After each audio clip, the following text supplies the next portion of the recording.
The O2F Football Podcast. The voices of tomorrow, here today.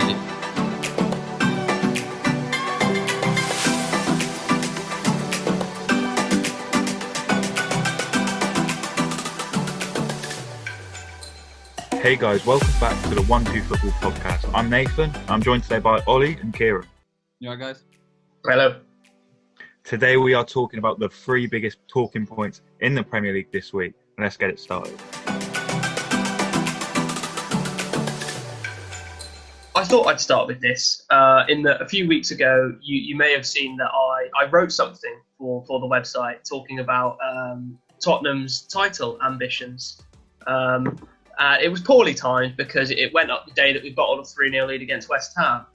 I still firmly stick by it in that Jose Mourinho's team are title challengers, just based off who we've recruited, who we've bought in, and the flailing other top six teams around us who just seem to be either dropping points or scraping by wins. It looks like so far, 6 or 7 games in, no one is taking the league by the scruff of the neck at all. So, guys, I'll open the field to both of you of my very, very hot take in regards to I think that the now 12-year wait for silverware could be up.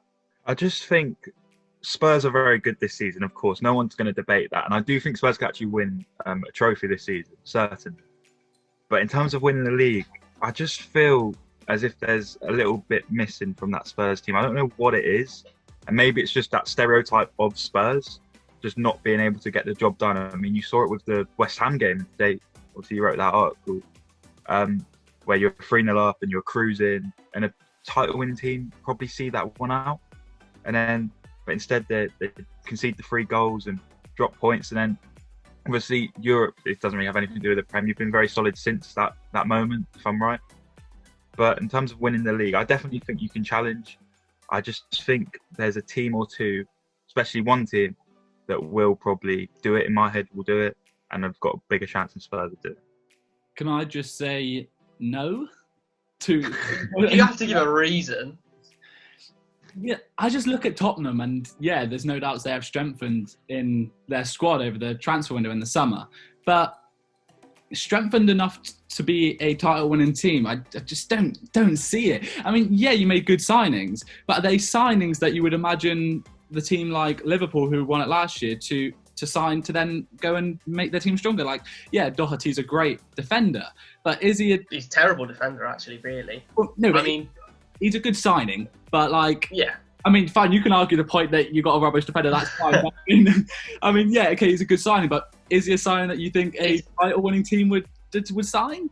Well, we needed strengthening there, quite simply, and he was just behind Trent in terms of chances created last season for Wolves. He was absolutely integral to making sure that back five was so effective for Wolves. Obviously, now he's not playing as part of the back five, and he is having to adapt to being a right back. But I mean, I'm more looking at the signing of Højbjerg, bringing in Reguilon, and obviously Gareth Bale. Those guys, in my head, are 3 serial winners. Gareth Bale left Spurs 7 years ago, went on to win dozens of trophies at Real Madrid. Reguilon won last season's Europa League, won the best Spanish left-back in the La Liga last season. Højbjerg, captain of Southampton at 23, came through the Bayern Academy. And you look at some of the players who've come through that Bayern Academy, serial winners. And I know that people probably don't appreciate the job that Højbjerg does for Spurs, but he is so important.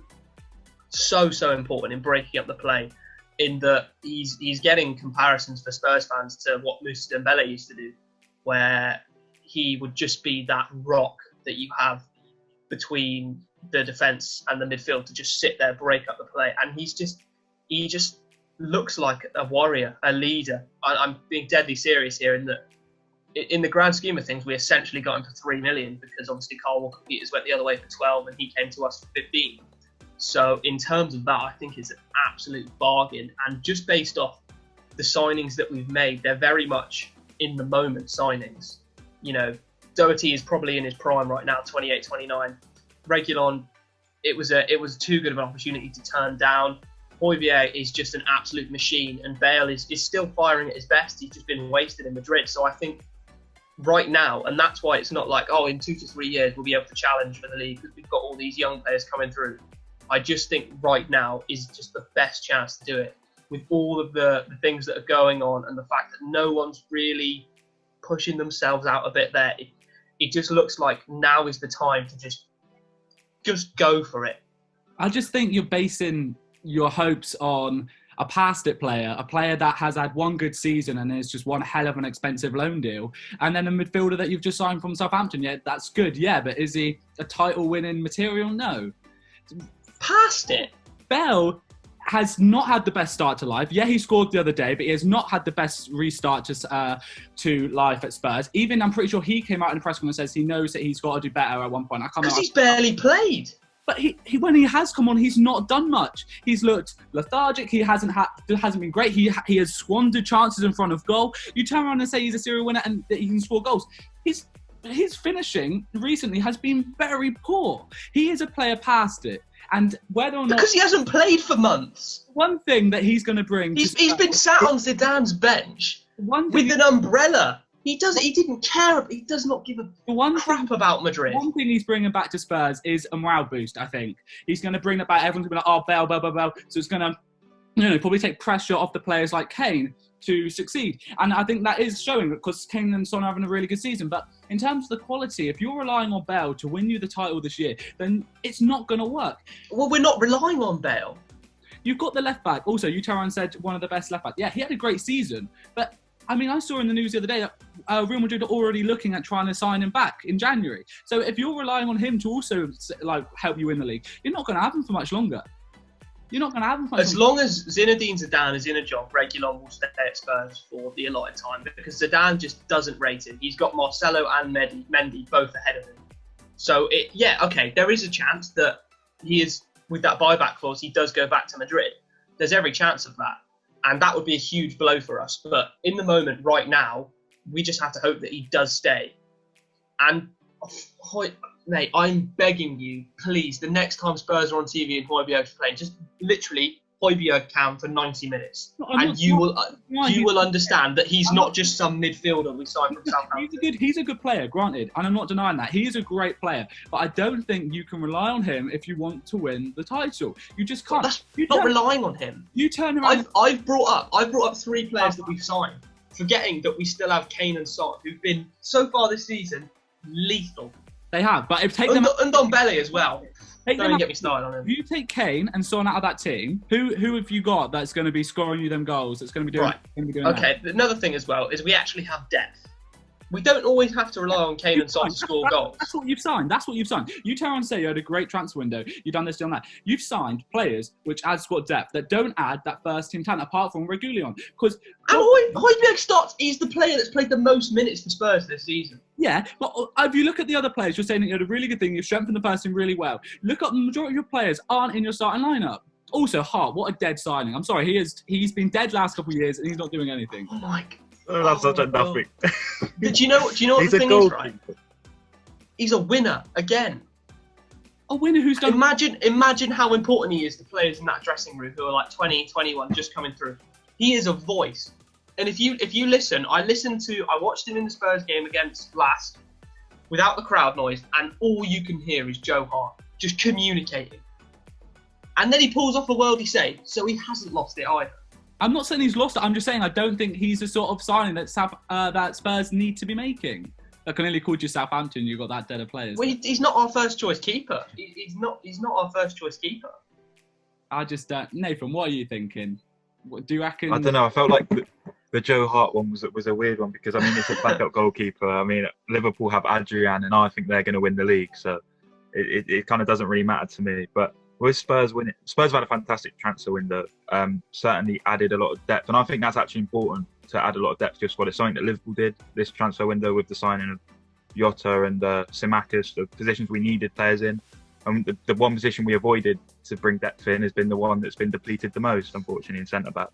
But in terms of Tottenham's title chances, I still go back to Liverpool being the team, and I don't think Tottenham are quite at that standard yet. You see, Liverpour's performances ever since Van Dijk's gone I mean, you've lost the best centre-back in the world and you've won every game since. I mean, I know it's not the Premier League, but you see them play against Atalanta on yesterday, or as we're recording this yesterday, Tuesday, and they were just superb. I was amazed Atalanta didn't score. Zapata could have had a hat-trick himself. I know, but you're not always going to get that rub of the green.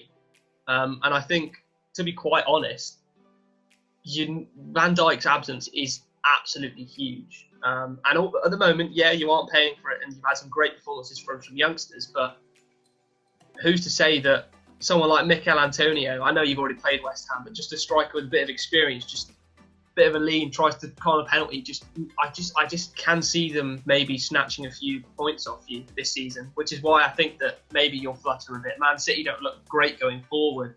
Yes, they're winning and scoring goals, but it's only by 1 or 2 goals, So I'm just thinking, I'm not saying Spurs are going to win the league. I just think we have to be in the conversation. You can have that conversation, but I ain't joining in on that. That's fine. I don't like your views anyway, so. I think a lot of us probably took a slight interest to the Newcastle-Everton game on Sunday. Obviously, Everton, very impressive, have been unreal, a bit of a blip, obviously, in recent weeks. And there was another blip again on Sunday against Newcastle. And it got me thinking, Newcastle have been in the Premier League since, is it 4 years since their relegation now? 5 years? And obviously, they've kind of stuck around this area of the table, this 14th, 15th, and they're getting solid results. But with the talk of the takeover and how the potential of Newcastle, I just feel there's a lot of untapped potential there in Newcastle. And I think people have been saying this for the last 20 years, that Newcastle are a big club. But it's got me thinking, what can Newcastle do to improve? Because they're getting good results, but you see Newcastle, they're never going to be in the Europa League, a club of that size in terms of how big their ground is and their infrastructure. Where can Tottenham go? Because I feel like they're trapped in this weird circle of mediocrity, and it won't change until there is change at the top and in the managerial side of things too. I mean, if they do have a takeover, I think that could really be the boost that does help them push on. I mean, it could also be the thing that makes them maybe fall further into a relegation battle, because you never know which way it's going to go. But I think that a takeover could give them the much needed funds really to, sign them players. I think they have made good signs recently. I think Callum Wilson is an excellent example of that. He's been a great signing for them, and he's been really lethal. I think he scored something. I saw a stat the other day that he's outpassed their top goal scorer last season already. Yeah, that was me. I wrote that in the Team of the Week thing that I did. There you go. So, I'm guessing that's how you saw it. Great article there. I mean, you have to look and think they are making good signings, and if they continue to make these sort of signings, they definitely could be up there pushing for 7th. I think, especially with takeover, with money pumped into the club. So I think it is that simple. I think recently it's simple to see that if a club has money, then they've got the potential to do really well. I think Newcastle are in a similar position right now to what Everton were when they had Sam Allardyce, in that he steadied the ship massively. And I think Steve Bruce has done exactly that. And you saw the groans and the moans when he came in. It was like, we're going to go back to this. We're going to go back to this. No ambition, no creativity with our play. Just play for results. And when you go from having someone like Rafa Benitez to Steve Bruce, it is, in terms of how you want to play, probably feels like a bit of a downgrade. But I think the signings that they've made, Wilson in particular, like I said in the first episode, you need a goal scorer to stay up. You also need one to challenge for the European places and cup competitions and things like that. But it's difficult for clubs like that to sort of take it to the next level, because I'd say that top 6 or 7 talented teams, now that you have teams like Wolves and Leicester up there as well. So you're always going to struggle to break out from the mediocrity display that you've kind of embedded in yourself. I think someone like Alan St-Maximin is just the player who can drive them to that next level, but you need to bring players in around him, and I think you need to maybe strengthen up the defence slightly. It's a good defence, don't get me wrong, but could it be better? Yes, absolutely. It's not something that's going to happen overnight either. It's going to be a lengthy process, and like Ollie said with the takeover, that the funds you could get from that, I don't know what the situation is with that at the moment. I think it's quieting down a fair bit recently. It would generate so much income and boost and interest in Newcastle actually challenging for those places. But yeah, right now, they are just going to be one of those teams that make up that middle six in the Premier League who don't really challenge for anything, but then at the same time aren't really threatened from relegation. And it's a challenge really to get out of that, I think. A weird thing for me, another thing, you kind of saw it 2 years ago, I think it was, when Chris Hughton left Brighton, and then they brought in Graham Potter, and the Brighton haven't really changed much since then. They're very much on a similar level. They're kind of in the same position. But one thing that Graham Potter has done at Brighton has got the fans back on side. Chris Hughton played a slow style of football, quite a boring style, whereas Graham Potter is very exciting, promotes the youth. Do you think something similar like that at Newcastle, where maybe Steve Bruce goes and then they bring in a fresher manager with fresher ideas and someone that plays good football, attacking football, to get those fans? I mean, the Newcastle fans are never going to be like fully on board until Mike Ashley's gone, but at least get the fans in some sort of unison of supporting the team. I don't think now's the right time to get rid of Bruce. I think you've seen that they're doing okay. I mean, I checked the table earlier, and I thought they were higher up than they were. They're still pretty low in the table despite playing and getting some decent results. So I think right now is not the time, in my opinion, to change the manager. You're seeing players like Wilson come in and do well, and I think they just need some stability at the moment. They just need to keep going how they're doing. And yeah, okay, if they end the season mid-table, let that just be a season to regain that sort of, stability in your team. And then next season, maybe look at getting transfers. And if it doesn't start to work next season, if the potential takeover does come in and they have the funds, then change the manager. But I think right now, Newcastle, the last thing they need is a new manager. They've had that a lot recently. And I think they just need to get that stability in the club and then work from there. See, I think they've found stability in the team anyway. We're not even going to get onto the higher ups and owners situation, but I look at the team and I think it has a solid foundation now, and it has a core, and I just think now they need a bit of an identity, because when you think of teams in the Premier League, you think of how they play. Leeds have a very distinctive style as to how they want to play. Manchester City have one. Arteta's building one at Arsenal and doing a very good job at it. I look at Newcastle and I think if I was, say, analysing pre-match how they're going to attack the game, what they're going to do, my main thought is give the ball to St. Maximin and he'll produce some magic. And I don't think that's enough to really build a team around. So I think bringing in a maybe younger, more fresher, more manager that has these ideas for what he wants to do and has a clear plan would be a great boost to them, while also keeping that stability that they've found under Bruce. Can you really say that they found stability when it's 7 games into a season? I mean, anything can happen. I'm talking about the previous season as well. I think they weren't really, from what I remember, in the relegation situation that heavily. I'm pretty sure they were sitting quite comfortable. And now they've added someone like Wilson who can be a goal scorer. And I think that's the first step to building an identity.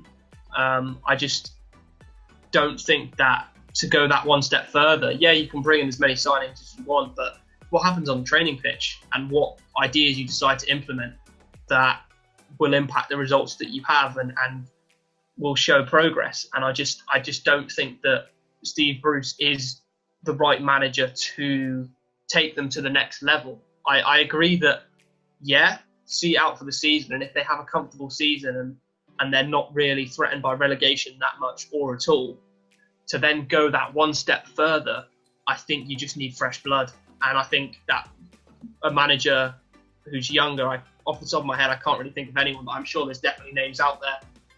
It would be a huge boost, I think, and it could potentially take them to the level that, Leicester and Wolves and I think Southampton under Ralph Hasenhüttl are getting to. Going away from, Newcastle as a team, or Wilson in particular, he has been an incredible signing. I mean, last season or a couple of seasons ago, there was links with him going to Chelsea, to Man United, to Arsenal. So for Newcastle to sign a player of this calibre, it is a quality signing. And I think it is someone that has given them that stability in terms of constant goals up front that they've been lacking. Joelinton hasn't been doing it, last season. So I think that Wilson, I think, is going to be the player.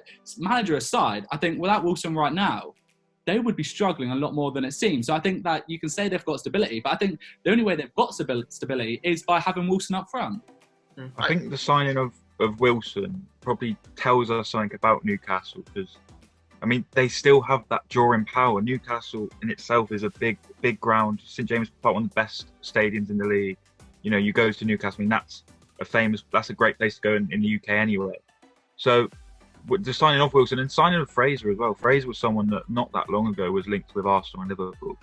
But so to bring those players in does show that Newcastle still have a bit of drawing power no matter how mediocre they are. And it kind of, for me, that furthers the point of, if they can see this one out, get to the new season, like, fine. I think they need to bring in that young, fresh, exciting manager and really get the fans back. From one mid-table team to another, shockingly, Manchester United. It's in the news. He could be sacked if he loses to Everton. So let's have a look and let's actually discuss whether or not Ole should be sacked. So, guys, what are we thinking?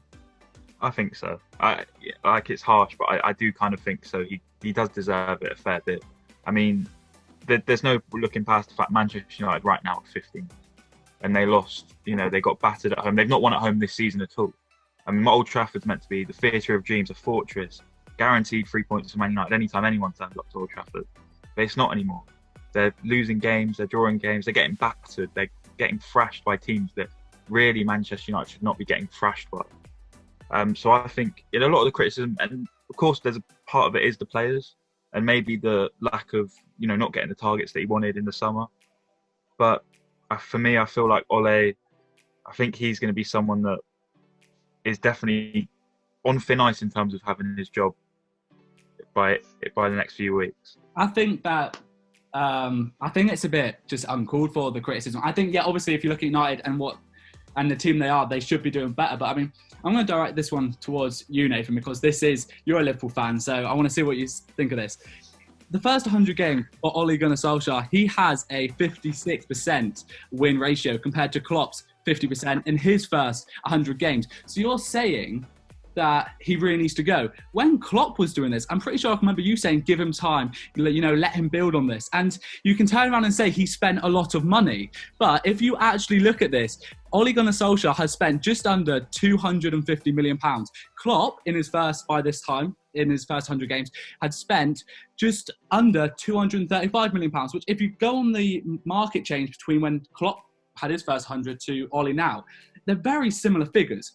So how can you sit there and when Klopp was there say, you know what, that, and now say Ole needs to go? I got a couple for that. Firstly, the team they inherited was very different. Jurgen Klopp inherited a bad Liverpool team, a very, very bad Liverpool team. Ole Gunnar Solskjaer inherited not a bad Man United team, a team that had finished second the previous year, was struggling a bit, but they were doing all right. You know, the team, and then let's go to styles, tactical styles. Solskjaer's not implemented a style at Manchester United. Jurgen Klopp has a style, the gegenpress system. And when Liverpool first... What is it? The implement style, granted, it's not the best time to say it after the Arsenal one. He really chucked his style out the window for that, which I agree was a managerial disaster. However, he has got a style. He's got the style of having that sort of 4-3-3, the counter-attacking football used to play Scott, the sort of football United used to play when he was a player there himself. So to say he hasn't got a style, as a Man United fan, you can disagree with this. I know you are both going to disagree with this. But he has implemented a style of counter-attacking football using the pace. And granted, as I said, he did not do that against Arsenal. As soon as I saw the team, I thought, you know what, we're not going to win here. But in terms of his first 100 games in charge, he has got a style and he has got the tactics, and they were working. That's something United were kind of doing before. With Liverpool, the gegenpress system, we were not doing at all. We were with Brendan Rodgers, a very possession-based manager. We were struggling. We were awful. We had Christian Benteke up front. I mean, that's a bad team. When Klopp came in, it's a completely different style. It's a 180. When he first, we had 15 injuries in his first 3 weeks of him being. Do you remember the team that played against Exeter? I mean, that team had one first team, they had two. One was Jose Enrique. The other was Christian Benteke. Again, he played very well. So there was a complete difference there. In terms of, again, we had to overhaul the entire squad. If you look at the team that played against, it came out, I saw it today, the team that played against Real Madrid, which was a year before Klopp arrived, that played in that game compared to the team we had against Atlanta is so different. we had Fabio Borini starting from. So there was such a difference in Klopp's arrival. He had to transform an entire team. He had to build a culture. Remember, this is a Liverpool team didn't win a lot. We haven't won a lot in these times. So I think there's a big difference. And also, we were never in 15th when Jurgen Klopp had us. We were in 8th or we was in 7th. You should get sacked because we're in 15th. Man City are in 10th. No one's saying Pep should get sacked. So how, just because I feel like Ole Gunnar Solskjaer is such an easy target right now. He has finished, I'm sorry, but in his first 100 games, best finish Ole has had was 3rd. Klopp had 4th. He is on track to have a better success rate in terms of manager in his first 100 games than Klopp has. To say that he should be sacked and Klopp shouldn't have been out of his first 100 games is stupid. It is crazy.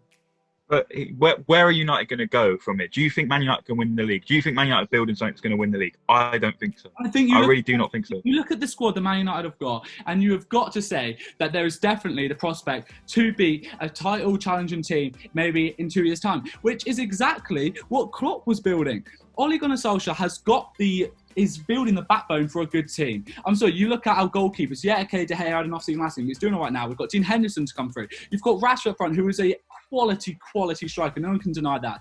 Martial, before at the end of last season and starting this one, he was doing well. He is a good player. Greenwood is a great person coming through. We have got the basis of an attack there. So I think you've got to look at the team and think, you know what, they can do well. I think it's the inconsistencies, really. I think that's your biggest problem is you go from a midweek game where you've absolutely battered RB Leipzig, like comfortably beaten them, or you tactical brilliance from Ole, which he deployed against PSG, superb. And then the weekend, I don't know what goes wrong. You take tactical changes. That was the difference between it. So why is Ole making those changes to a side that is winning? He clearly thought that the tactical change was needed against this sort of team. And I agree, he made a mistake there. I'm the first one to criticise him when he makes mistakes. But I'm not going to sit here and let people say that he should be sacked when he shouldn't be, especially from a Liverpool fan that was backing Klopp that entire time. If any manager thinks that Dan James is good enough to start a game for Manchester United, he does not deserve a job. I'm sorry, but he is bad. Did he start against Arsenal? No, because you didn't play wingers, and that all he is. He's just run it. He runs. That's it. Our issue there is to play the football that he wants to play. When Martial got sent off against Tottenham, we had to rely on another quick winger, and the only other person we had really in that position was Daniel James, because we didn't sign the right wing position that he wanted, and the board didn't get him. This is not a matter of Ole Gunnar Solskjaer not doing well. It's a matter that he did not have the board's backing in the transfer window. And once again, we can go back up, like we said with Newcastle, it's the hierarchy. Ole Gunnar Solskjaer is doing well. And if he had a board that was transfer savvy and wise, like you've seen Liverpool do, he would be doing so much better. Let's be honest. I know we've gone on a bit long about this, but I'll just say one last thing. Manchester United really, right now, is a business for the Glazers. It's not a football club anymore, as far as I'm concerned. It's about profits. And that is such a horrible thing to say and think about.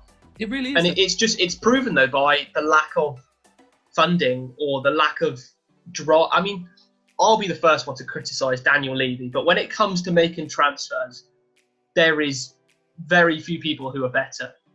He sees an opportunity, negotiates for it, and then gets what he wants. The amount of money we've saved on some of the players we bought, and you look at Dortmund, for 3 months they were 120 million or nothing, and United kept on going back, we'll give you 90, 95. Like you need just more power in the boardroom, and it just didn't seem like it was ever going to happen, just from a lack of backbone. I can't argue with that. I completely agree. I mean, I saw figures a couple of weeks back that the United board have taken more money, their owners have taken for themselves more than twice the amount as the next club in the Premier League. So yeah, I agree. We need a change of ownership. They are treating it as a business. So I think you have to shoot your shots at them and not at Ole, because all considering, he is doing really, really well. Not really, really well, but he's doing well. He is doing well, and I honestly do believe if we keep going the way we're doing, if we keep trusting in Ole and implementing his tactics and trying to, actually back him in the window, United in 2 or 3 seasons' time, I think they could win the league. I honestly do. I don't think you could win the league, but I do think that Ole is probably right now, probably you could say the right person to. I don't think he should be sacked. I don't. I know you can look at the results that United have had and be like, oh God, that is terrible. And it is. But yes, some of the blame is his. And I think he needs to stamp out the favourites that he seems to have in regards to, in particular, Scott McTominay. I just think recently he hasn't been good enough. But I think he has that relationship with Ole to almost always be starting. And if he's not starting, he gets 20, 30 minutes off the bench. And also, I think, I know Harry Maguire's had a tough time of it, but I don't see him as a leader. I just really don't. And I think if you had maybe a manager with a bit more character and a bit more of a spine, I think the captaincy would have been taken off Maguire pretty quick and given to someone like Bruno Fernandes, who, in his short time at United, completely reinvigorated everything about the club.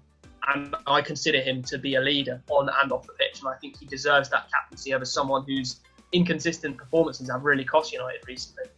I just think that, one of Ole's downfalls can be, also one of his positives though, but in recent time his downfall can be that he is too friendly. He probably does treat being the manager as too much as like a family sort of thing, where he is sometimes too afraid to take people out of the team when he should do. And I will agree with you there. He does need to sometimes make bigger calls. But I think that to sack him because of that is ludicrous. I mean, you look at the big teams, Man City got thrashed by Leicester this season, Liverpool got thrashed by Aston Villa this season, United got thrashed by Spurs this season. Every single big team has been sacked, but it's Man United, not been sacked, been lost. But you look at Ole, he's the first one always to get the blame pointed at him, and I think it's unfair. I think if you do look at the team, he is building a good team, and I don't think he should be sacked. And that wraps up the 1-2 Football podcast. Thanks for listening. Before you go, make sure to check out our Facebook at 1-2 Football and our Twitter and Instagram, which are both at 1-2 Football UK. And take a look at 12football.com for all the latest written pieces from our growing list of contributors from around the world. We'll be back next week. See you soon. Bye.